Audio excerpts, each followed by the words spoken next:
ducem ăla, ducem stocul. Nu vreau să zic, bă, Bebino, vrei să mergem pe la provizii? Da, Vrei să te ajutăm să mergi provizii, să haideți. Eu o să dau dracu ce ne jură. Bebino să-și pula? Nu. Tot. Asta a fost la avertizare.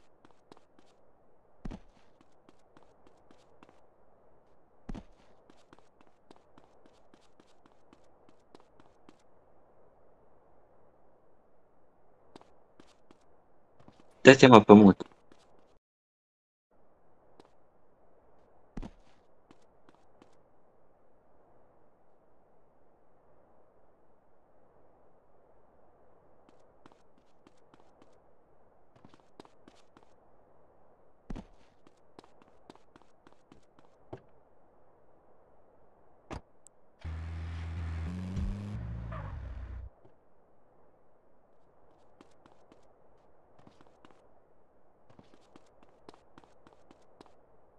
Acum când îl filmăm, uite-l.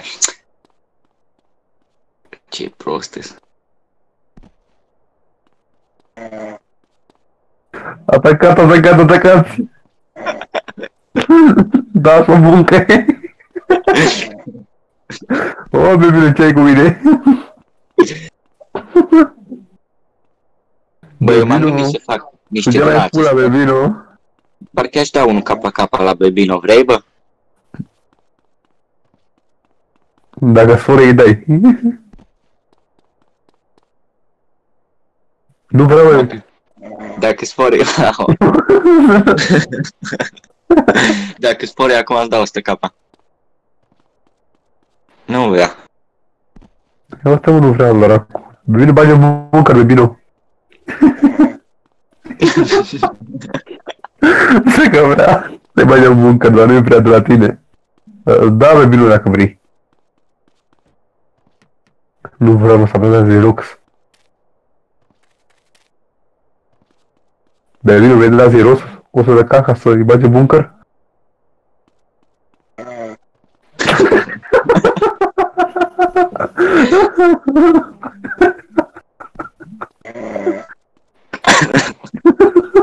Confirmarea aia.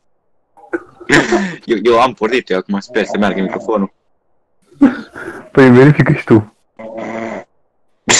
Uite, dă în el. O, bă, dracu, Bebino, că am văzut de prima dată. Deci acum, mama, să băgăm VPN-ul, când cu trollul. Eu uz-l. Bă, al dracu, ce dă de el.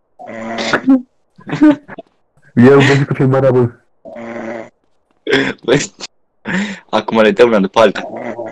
Eu uz dracu. Acum nu sunt mai bun, iar am mai somnul la șmecher. Ba, acum o să fiu